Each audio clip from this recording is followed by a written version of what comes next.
All right, go for it.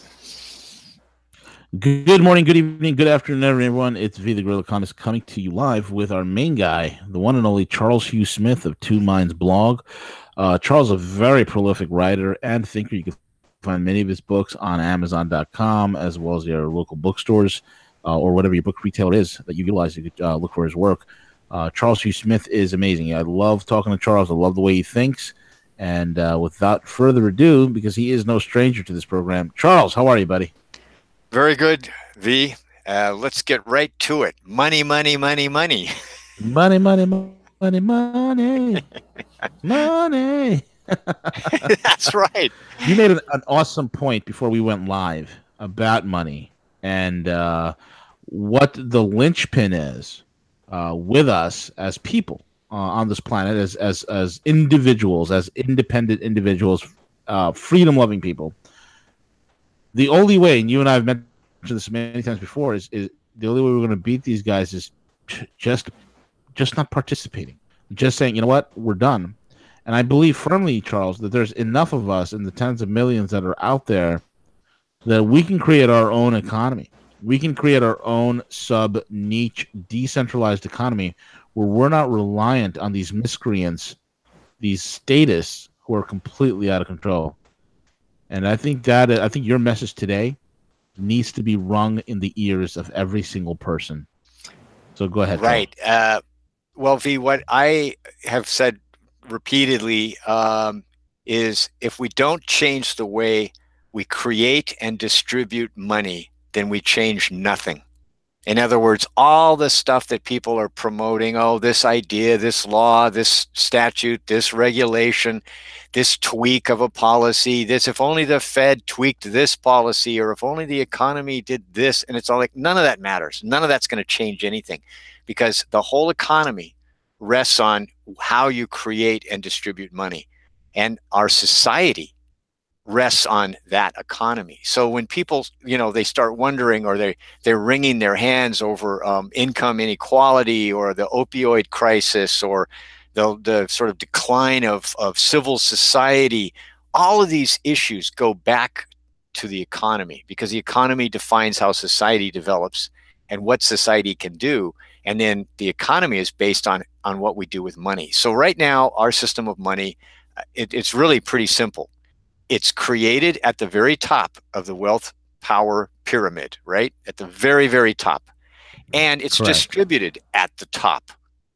Okay, so is there any wonder why we have wealth and income inequality when all of the money that's created in the fiat system, whether it's in China, whether it's in the European Union, whether it's in the US or Venezuela, it's all created at the top and distributed to the top, right? And there's interest accrued on it.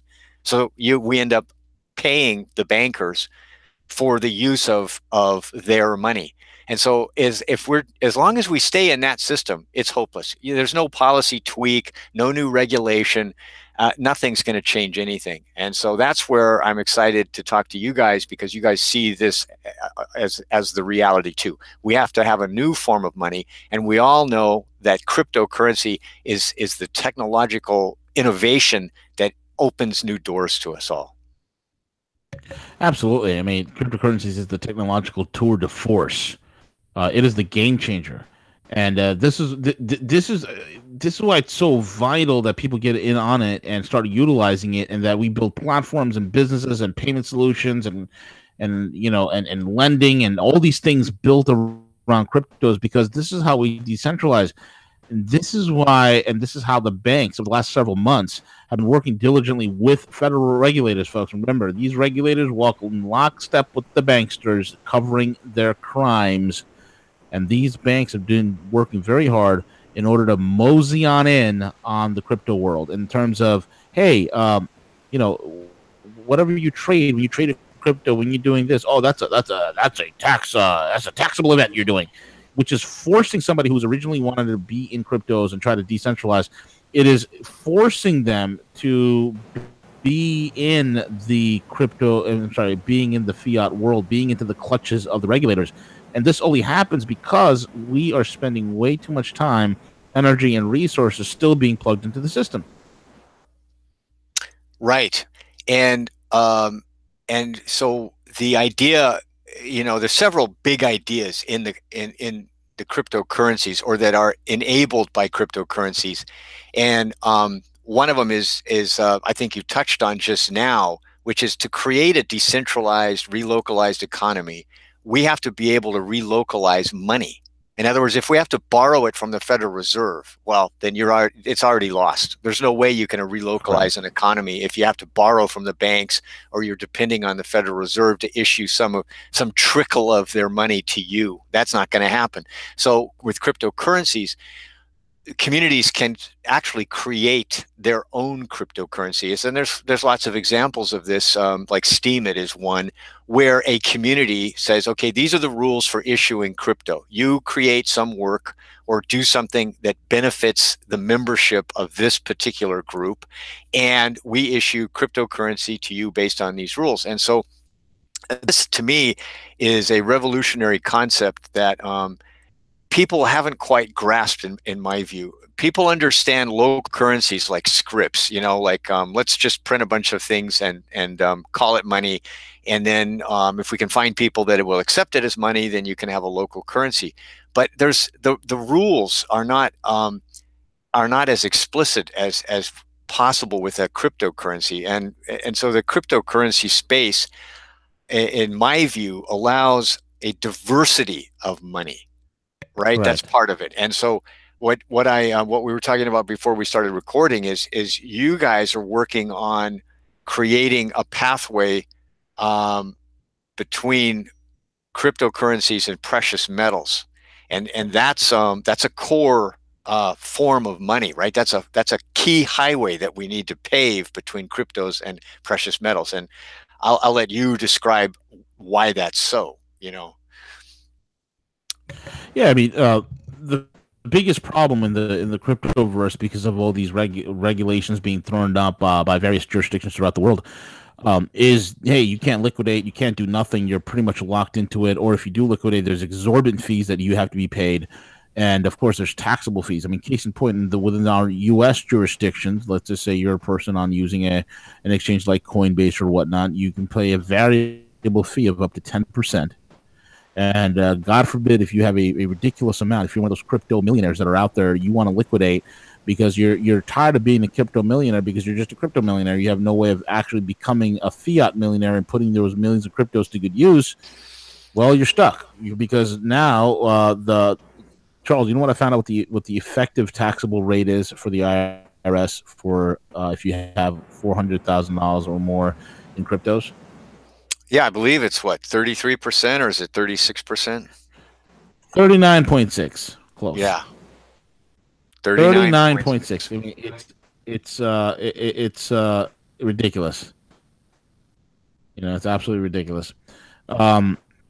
So these are the issues that a lot of people are facing. So this trepidatious fear, because this is a whole new world. This is the wild, wild west. The regulators don't know what they're doing. The regulators don't know how to adequately tax it. The regulators and the people that are in crypto are like, how do I remember every single trade I ever made? What do I do? So there's this fear that's locking up the system. Well, what we're doing is, hey, you know what? Let's just leave the fear behind. Let's leave the FUD behind. And why don't we do this? Whatever you want to liquidate, instead of trying to get it into fiat, which there's all sorts of third-party counter risk associated with fiat. Fiat is IOUs. Fiat is legal tender, which means somebody else's problem, somebody else's debt, somebody else's legal responsibility. Why do you want to be entangled in that, which gives those local jurisdictions an absolute right? Okay, an absolute right to do whatever they can and will do to you. Why even play with it? So we just say, hey, you know what? Let's circumvent the whole thing. Bring us your cryptos, and we will take your cryptos and we will convert them into LBMA certified gold, good delivery gold. Okay, and because LBMA good delivery, that is the most powerful gold in the world. It is the most pedigreed gold in the world. It's the most secure gold in the world. It's the only metal in the world. It's the only asset class on this planet that is free from any sort of third-party counter risk. In other words, when you get LBMA good delivery gold, you get a bullion bar from the LBMA good delivery system. That bar has no third-party counter risk to it. There's no legal obligations behind that bar. It is yours. As a sovereign and free human being, it is yours, okay? That is the one remaining legal loophole that is existing on planet Earth right now in the financial sense. The only one remaining. Okay, so give us your cryptos. We move you into that. Now, once you're in gold, guess what? We could do a couple of options. We could store it. Okay, we can vault it in any one of the correct jurisdictions, the best jurisdictions in the world, like Hong Kong, Singapore, Switzerland. Okay, and if you want to deliver it, we can deliver the bar directly to you. Okay, right to your front door of your house. Or if you want, you can liquidate it. And if you want to liquidate it, as you know, we can liquidate as low as $5,000 per customer per day, or we could do up to $200,000 per customer per day, and we liquidate it and have it wired into your bank account in 3 to 5 business days. In the fiat currency you're choosing, maybe you don't want dollars, maybe you want Canadian dollars, Aussie dollars, Norwegian krona, maybe you want Swiss francs, maybe you want yen, yuan, whatever the heck it is that you want. Maybe you want pounds. We can get that to you. Now, what we've done, because of the buying and selling of the correct specimen of gold, the correct species of gold, the correct type, the phenotype, the karyotype of gold that I'm talking about, folks, okay, that changes the game. That changes the game, because then now we've moved you to the most flexible, defensible, liquid asset on planet Earth. I think that that's my dramatic pause right there, Charles. Yeah, and I think the whole crowd just went silent, kind of like that moment when everyone's watching, like, yeah, that's it. And so I think the key word for me was flexibility.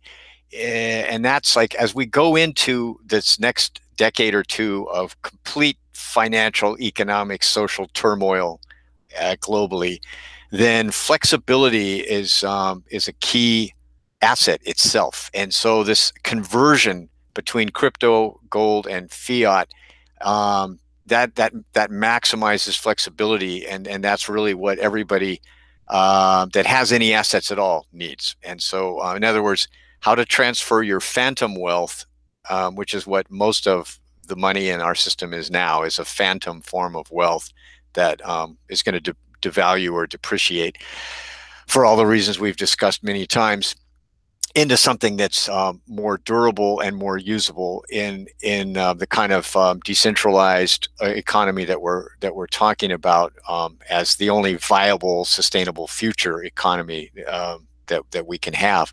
Now, the other thing I want to, and this is one of my favorite topics, and I know it's really out there, it's on the margins of what's considered possible, but the other possibility for crypto is for people that don't have any assets.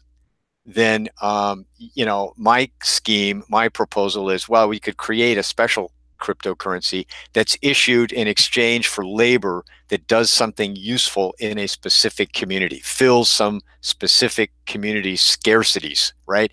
Then, instead of waiting for Google or Apple to, decide that, some poverty-stricken village somewhere in the world needs a pump, for water or a solar panel, people could actually do work, earn the money, earn the cryptocurrency to start buying the stuff they need to improve the lives of the people in their own community. And so crypto, because it's not borrowed into existence, has the ability to alleviate poverty on a global scale. And if the rules are understandable and clear, and there's penalties for trying to cheat the system, I think it has a huge potential to alleviate poverty.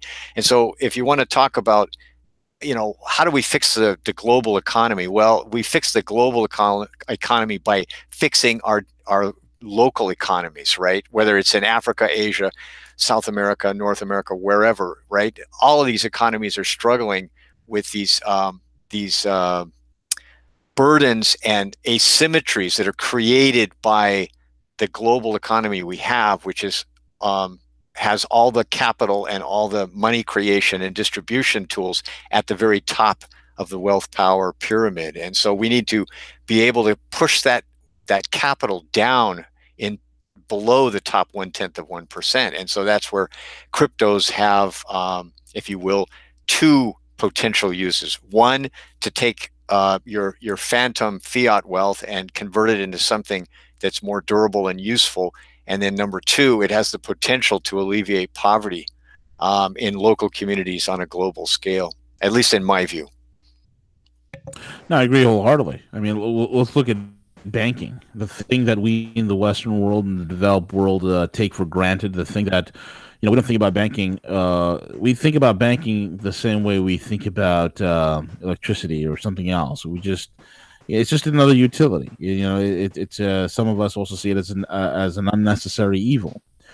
And no matter what your take or viewpoint or opinion about banking, one thing about banking that we do know that is absolutely quantifiable, that is absolutely real, is the fact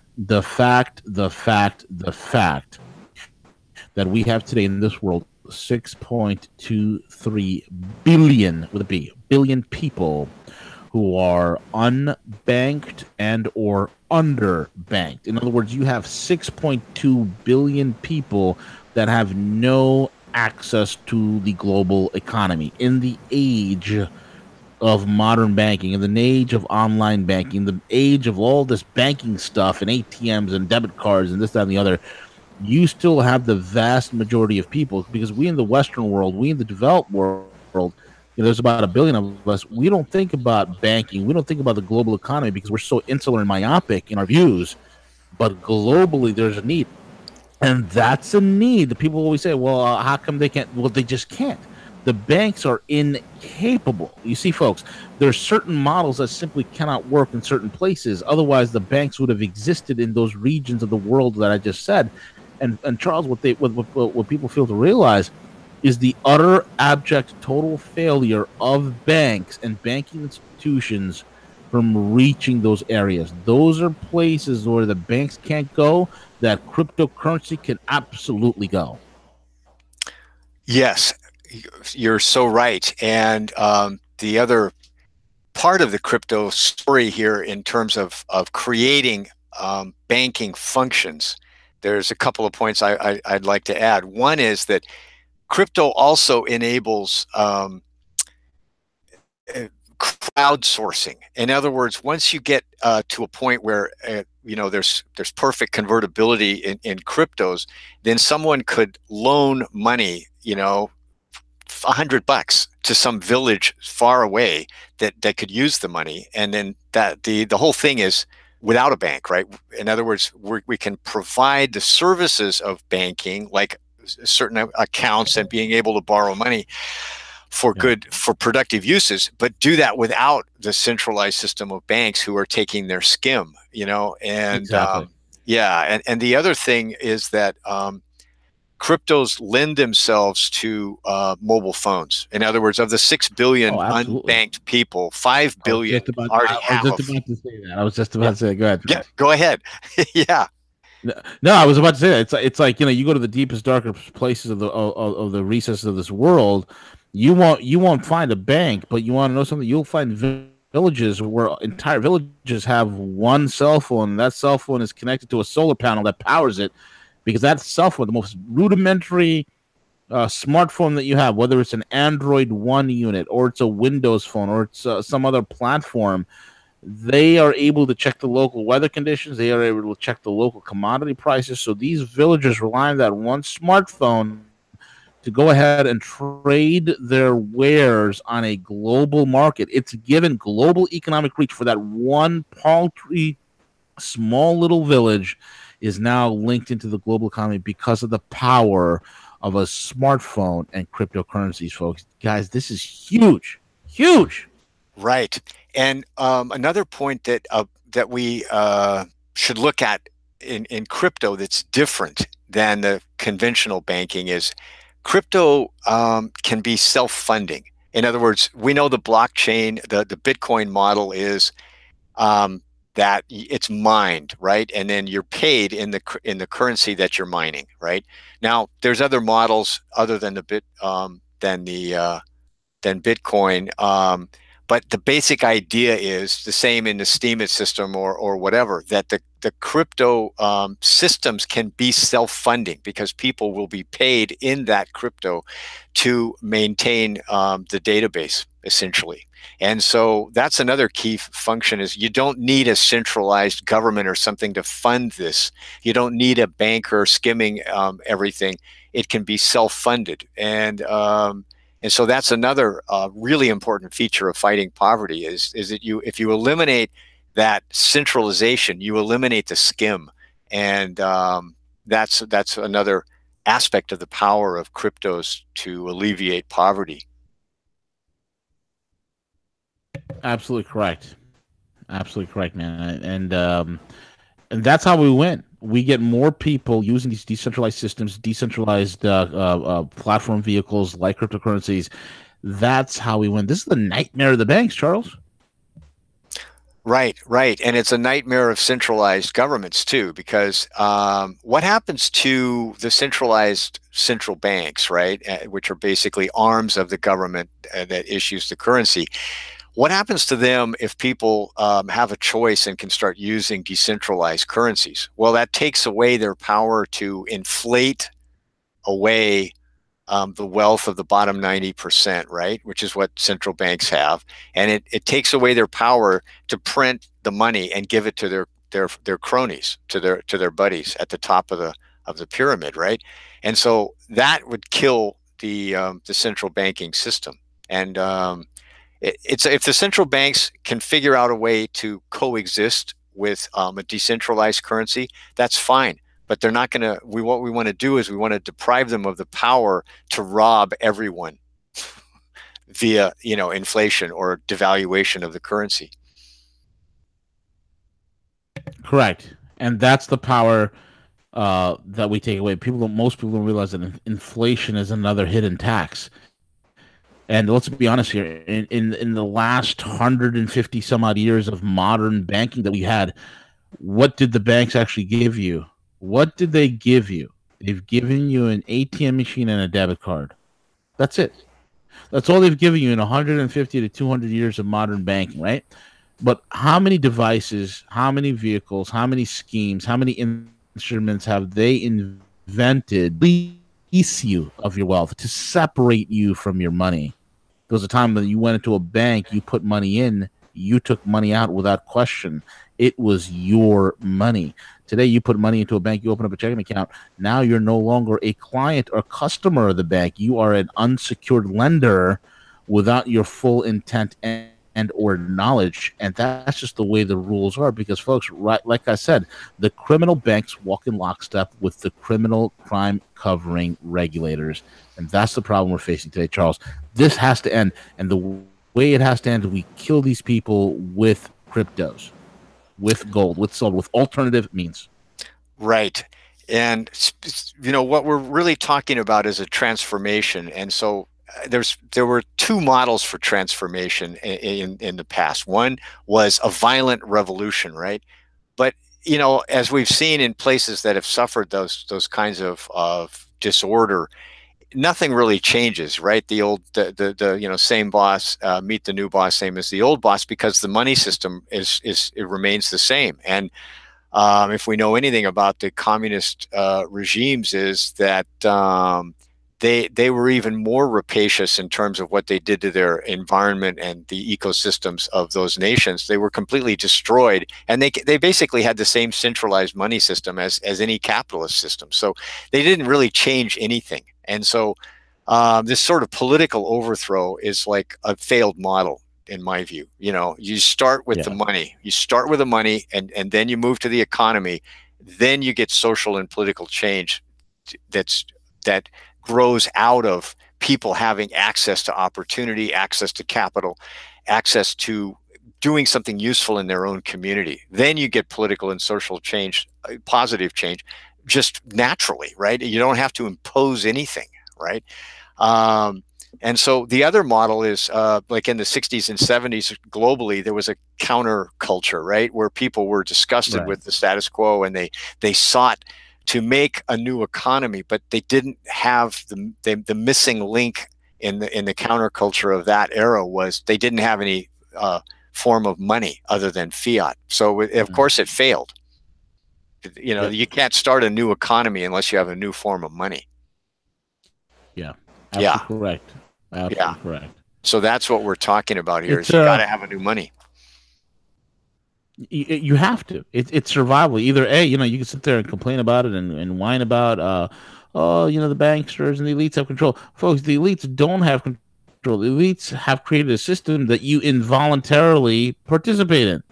All you got to do is voluntarily check out and have the faith, and that you check out, and that, you know, the more of us check out, the more of us create alternative platforms, the more of us create decentralized networks. And now with the power of blockchain, with the power of cryptos, you have the power to do that.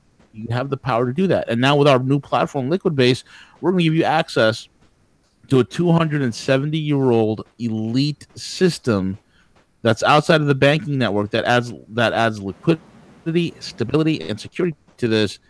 Now there's no excuse. And I know that in due time other competing platforms will emerge, which is great for everybody. That's how you break the banks. Right, exactly. We want a diversity of cryptos. We want a diversity of lending sources. We want a diversity of access to capital. And so that's really what we're talking about when we're talking about a decentralized system. It's kind of like let 1,000 flowers bloom and then give people choices and options. Then they'll figure out what's best for them. And so that's the Correct. opposite of a centralized system. And I want to touch real quickly on Venezuela as the tragedy, the unfolding tragedy of Venezuela, right? And I happen to have a few, you know, kind of email friends in Venezuela. And so I have a little bit of on the street knowledge there. Not much. I only have anecdotal awareness of what's going on in Venezuela, but we all know it's an unfolding human tragedy. And what I kind of see it as is people think, and this is the standard kind of conceptualization that we have in the status quo globally, is, well, they need to elect a new guy, you know, and in other words, some political change is going to change the society and the economy. That's not how it works. And I think Venezuela is proof of that. You can change the leadership, but if you don't change the money system and you don't change the economy, then it still blows up. You know, it's some changing some guy at the top or some gal at the top of the political power structure isn't going to really change anything. And so what the tragedy in Venezuela, in my mind, is people did not anticipate the collapse of the fiat currency, of the national currency, right? And so they didn't start constructing these decentralized systems that you're describing. And so now, after fiat collapses, it's too late. And there's a Chinese saying I like, which is, when you get thirsty, it's too late to dig a well. You know, and so you've got to dig the well before you get thirsty. And so that's where what we're trying to do, all of us in the alternative financial economic space, is if we can create, we got to dig the wells first. When fiat collapses and we're thirsty, we actually have alternatives in place. But if you don't have those alternatives in place, then people are passive.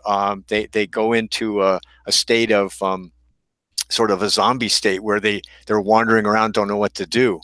And that's not a good place to be in. You know, we all want a positive alternative, a positive option. And so that's what we're really trying to do, is create these networks of decentralized opportunities. And if those networks are already established, then as fiat, you know, loses its value, we have an alternative system already in place and ready to use. Yeah, absolutely. I absolutely wholeheartedly agree with you, Charles. Absolutely. What else is on your radar, my friend? Well, I think again, what I keep focusing on is people look at these problems that are terrible, the huge human cost to things like the opioid crisis, and I think it all goes back to the economy, because why are people in pain? Why are they turning to opioids? Why are they prone to addiction? And then, you know, the status quo looks at, oh, brain chemistry and genetics and stuff. And I'm looking at it and going, duh, isn't it obvious? We've stripped away all the positive social roles for people in rural and small town America. A lot of people that they just don't have the means to go to Harvard and get an MBA and succeed in the economy at the very top, right? And so it's like, what are we going to do for all the people that are just regular folks that want to contribute, want a job, want to be useful?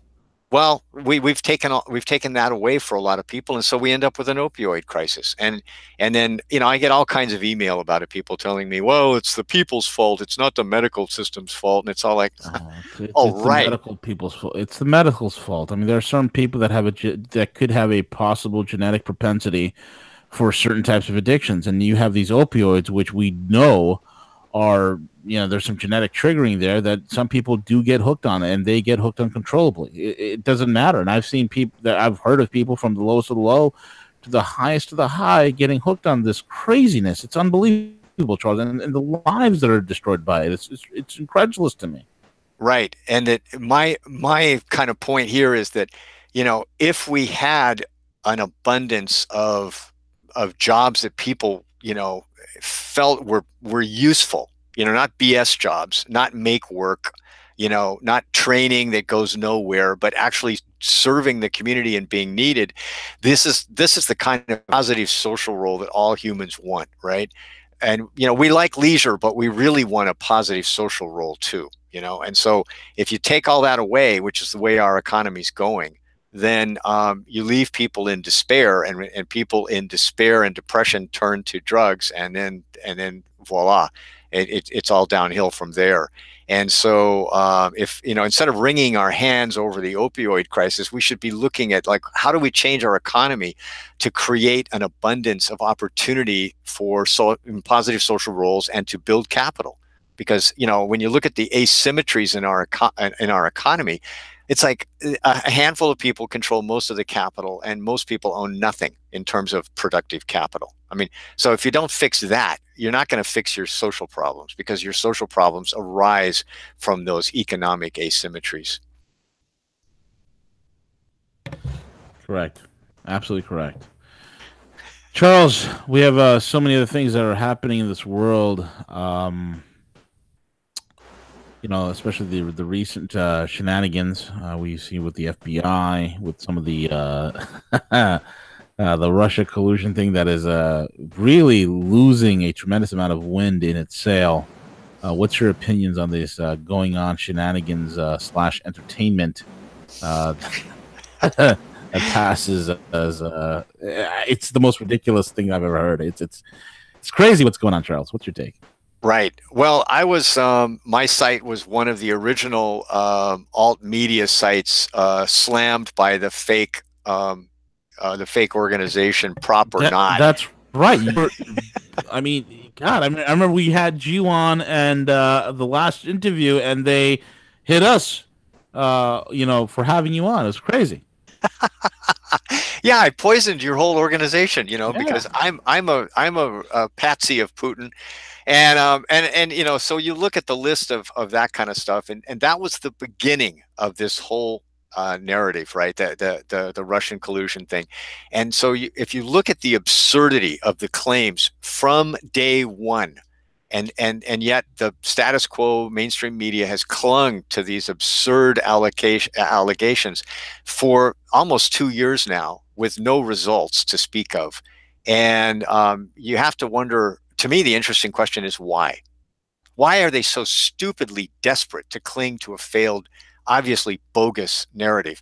Well, it's because the thing's unraveling. The status quo is unraveling. And so their desperation is a reflection of just how far the unraveling has already proceeded. Absolutely correct. Absolutely correct. Charles, any last minute closing comments you want to make? Plug your website. How can people follow you on your social media? Go for it, sir. Yeah, download a free 5 chapters of my new book, Money and Work Unchained. Just go to of2minds.com, scroll down, click on it, and you got a free, practically a free book right there. And if you want to buy the whole book, great. If you don't, well, hey, that's okay too. Fantastic. There it is. Hugh Smith, 2 Minds Blog. Thank you so much, buddy. Thank you so much for coming on and sharing all this information with us. It's always refreshing to have you on, man. A very clear thinker and an amazing mind. Charles Hughes of twominds.com. With that being said, we're over and out. Take it away, CJ.